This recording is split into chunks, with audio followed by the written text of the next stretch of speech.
नमस्कार, स्वागत है आपका। आप देख रहे हैं द न्यूज और मैं रानी गुप्ता आपके साथ। इंडिया और मालदीव को लेकर के जिस तरीके से कंट्रोवर्सी जारी है, इन सब के बीच में जहां भारत की आम जनता हो या फिर तमाम बड़े बिजनेसमैन से लेकर के सेलिब्रिटीज इस वक्त प्रधानमंत्री नरेंद्र मोदी की समर्थन में बातें कह रहे हैं और साथ ही लक्षद्वीप को बढ़ावा देते हुए नजर आ रहे हैं। लेकिन दूसरी ओर अगर हम मालदीव की बात करें तो मालदीव में कई सारे ऐसे नेता है जो कि अपनी मौजूद सरकार को नसीहत देते हुए नजर आ रहे हैं। यानी कि कुल मिलाकर के मालदीव ने जिस तरीके से भारत से पंगा लिया है, इन तमाम चीजों का खामियाजा मालदीव को भुगतना पड़ रहा है। लगातार मालदीव में जहां टूरिज्म घट रहा है, पर्यटक वहां पर पहुंच नहीं रहे हैं, पर्यटकों का मोह भंग हो चुका है मालदीव से, तो दूसरी ओर अब मालदीव के ही विपक्षी नेता जो है वो मौजू को नसीहत दे रहे हैं।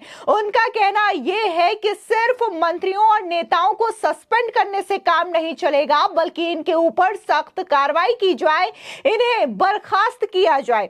इसी के साथ ही आपको बता दें, दूसरी ओर देखने को मिला कि कैसे राष्ट्रपति मौइजू के खिलाफ अविश्वास प्रस्ताव लाने की तैयारी में भी विपक्ष जुट चुका है। इन सब के बीच में देश के केंद्रीय मंत्री अनुराग ठाकुर ने भी मालदीव और लक्षद्वीप मामले में अपनी बात रखी है। उनका कहना है कि कोई ये आज का मामला नहीं है जब प्रधानमंत्री मोदी लक्षद्वीप गए हो और लक्षद्वीप की खूबसूरती को दुनिया के सामने रखा हो। इससे पहले भी प्रधानमंत्री मोदी ने आह्वान किया कि कैसे 5 सालों में आप टारगेट रखिए कि 15 खूबसूरत जगहों को आप एक्सप्लोर करेंगे, वो भी भारत के अंदर। तो इन तमाम चीजों के बीच अगर हम बात मालदीव के सांसद मिकेल की करें तो वो खुलकर प्रधानमंत्री नरेंद्र मोदी का समर्थन कर रहे हैं।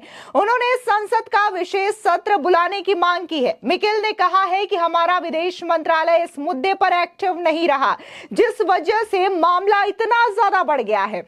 मिकेल मालदीव युवा सांसद है और वो काफी ज्यादा पॉलिटिक्स में एक्टिव भी रहते हैं। बता दें, इसी के साथ ही उन्होंने ये भी कहा है कि सिर्फ मंत्रियों को सस्पेंड करने से काम नहीं चलेगा, उनके ऊपर कड़ी कार्रवाई की जाए और उन्हें बर्खास्त किया जाए। दरअसल एक इंटरव्यू में मिकेल नसीम ने कहा, मेरा एक ऐसा स्कूल में दाखिला हुआ था जो संसद के ठीक बगल में था, इसलिए हमने बहुत सारे राजनेताओं को सड़कों पर घूमते देखा। मैंने हमेशा पूर्व राष्ट्रपति नशीद की प्रशंसा की, वो चीजों के लिए लड़ते थे, मैंने निश्चित रूप से उन पर फोकस किया। वो मेरे लिए एक बहुत ही प्रेरणादायक व्यक्ति हैं। आपको बता दें, इसके अलावा उन्होंने कहा कि जॉन कैनेडी भी मेरे लिए रोल मॉडल रहे हैं। मैंने उनके बारे में अधिकांश फिल्में देखी और उनके उदाहरणों का गौर किया है। उनके कुछ भाषण बहुत प्रेरणादायक है। जिस तरीके से उन्होंने तमाम बातें रखी हैं, उनका यही कहना है कि इस तरीके की जो टिप्पणी की गई है नेताओं के द्वारा मालदीव के जो मौजूद सरकार के मंत्रियों के द्वारा, वो बर्दाश्त नहीं की जाएगी, क्योंकि नरेंद्र मोदी एक देश के प्रधानमंत्री हैं और एक देश को रिप्रेजेंट करते हैं, और इस तरीके से बयानबाजी के मामले में सिर्फ नेताओं को सस्पेंड किया जाना ये उचित नहीं है। एक बार सुन लीजिए आखिर मालदीव के जो युवा सांसद हैं इस पूरे मामले में क्या कह रहे हैं। So I requested the speaker to summon the foreign minister to the parliament for questioning regarding the derogatory remarks by some of the government's senior officials day before yesterday. And while the parliament is still in recess, we are trying to hold a special session within the recess for the summons. So I think what the government has done is not sufficient. I think that it requires, the gravity of the situation requires that the government issues a formal apology as well as immediately terminate the said deputy ministers in question. I think suspension is not the right way to go about it, and I think we have had a very strong and valuable relationship with India, and I think the ruling party needs to weigh what the Maldives requires more, whether what the Maldives values more, whether it values its relationship with India or it is holding the relationship and the loyalty the said deputy ministers have with the ruling party as more important. So the official date for the parliamentary convene is February. but we are trying to hold a session within the recess as well. Well, I am sad to see that Maldives has steered away from its age-old foreign policy, which would always put India first, and it was a very balanced foreign policy approach where we, I think, understood the realities of our geography as well and our mutual strategic interests, and we have always remembered that we are India's backyard, and I think that is a reality that we cannot ignore or disregard. So it is very disappointing that the government has taken this approach and steered away from years and years of foreign policy that the Maldives has maintained. आपको बता दें, वहीं दूसरी ओर देखने को मिला कि इस पूरे मामले पर विपक्षी नेता और मालदीवियन डेमोक्रेटिक पार्टी के अध्यक्ष फयाज इस्माइल ने सरकार से कड़ा रुख अपनाने की अपील की है। उन्होंने कहा है कि मालदीव की मंत्री द्वारा भारत के प्रधानमंत्री नरेंद्र मोदी के खिलाफ आपत्तिजनक टिप्पणियां केवल उनकी व्यक्तिगत राय थी। सोशल मीडिया के जरिए ये पूरा मामला भारत के साथ साथ मालदीव के लोगों तक भी पहुंच गया। फयाज इस्माइल ने कहा कि व्यक्तिगत रूप से मानता हूं कि सरकार को इस पर कड़ा रुख अपनाना चाहिए, क्योंकि ये सरकार से सरकार तक ही बढ़ता है। सोशल मीडिया के कारण ये मामला भारतीयों के साथ साथ मालदीव के लोगों तक भी पहुंच चुका है और इस वजह से दोनों तरफ से इस मामले में बहस हो रही है। ऐसे में सरकार को ये बताने की आवश्यकता है कि उनकी तरफ से ऐसा कोई इरादा नहीं था, ये केवल उन लोगों की व्यक्तिगत राय थी। सुनिए विपक्ष के नेता क्या कह रहे हैं। No, I don't think that is okay. I personally believe the government should take a tougher stand on that, because this goes beyond government to government now. Because of the easy accessibility of social media, this has reached to a lot of Indians and to a lot of Maldivians, and as arguments take over from both sides, there has been a lot of insults coming back and forth. So government needs to show that there was no intention on the part of the government. These were just isolated individual opinions of these people who unfortunately were given positions in the government. So that needs to be clearly shown to the Indians, to the Maldivians, and to the entire world at large. As I have been saying, my main concern is not the reduction of any tourist arrivals from India. This is much more than economics or revenue. This relationship between India and Maldives has been nurtured and fostered over a long period of time by very mature leaders, past leaders of our country, and yours as well.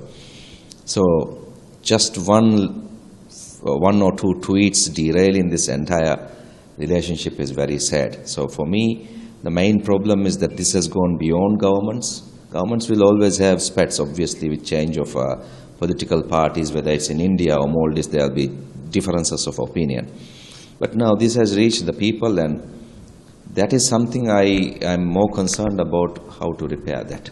So in order to repair that from our side, we have to, our government has have to come up with a stronger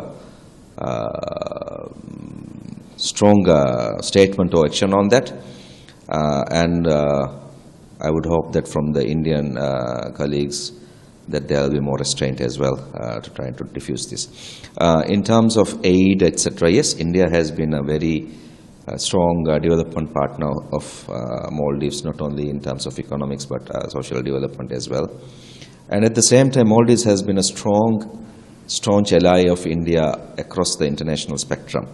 So this is a relationship which is mutual, and the security and stability of the Indian Ocean region depends on the part played by each of the countries, whether large or small, in this region. So it is very crucial that this spat is taken as a spat, and simply this should be rolled over and forgotten as soon as possible for the interest of both countries. Yes, some people, nationalistic people from both countries may say that Maldives may say we can do without India, and Indians may say that you are a very small country. But no, that's not the correct approach. We will be here, India will be there. So we need to work together in tandem, which includes our governments and our people. आपको बता दें, वहीं दूसरी ओर देखने को मिला कि भारत के केंद्रीय मंत्री अनुराग ठाकुर ने भी इस पूरे मामले पर लक्षद्वीप का समर्थन करते हुए नजर आए हैं। दरअसल उन्होंने प्रधानमंत्री मोदी के दौरे को सफल करार दिया है और कहा है कि प्रधानमंत्री जिस तरीके से लक्षद्वीप गए, वहां की खूबसूरती को लोगों के सामने रखा, तो ये कोई पहला वाकया नहीं है जो प्रधानमंत्री मोदी ने इस तरीके से जनता से आह्वान किया हो। आपको याद होगा कि कई बार प्रधानमंत्री मोदी जो है इस तरीके की बातें लोगों के सामने रख चुके हैं, जहां पर उन्होंने बकायदा ये कहा है कि आप भारत को एक्सप्लोर करें, भारत की ऐसी जगहों पर जाएं जिसका नाम कोई नहीं जानता या फिर दुनिया के सामने वो उभरी ना हो, और आप ऐसा लक्ष्य बना लीजिए कि आपको 5 सालों में कम से कम 15 ऐसे डेस्टिनेशन को कवर करना है और उसकी जो सेल्फी है वो गवर्नमेंट की वेबसाइट पर अपलोड करनी चाहिए। एक बार सुनिए अनुराग ठाकुर इस पूरे मामले पर क्या कह रहे हैं। मैं केवल इतना कहूंगा,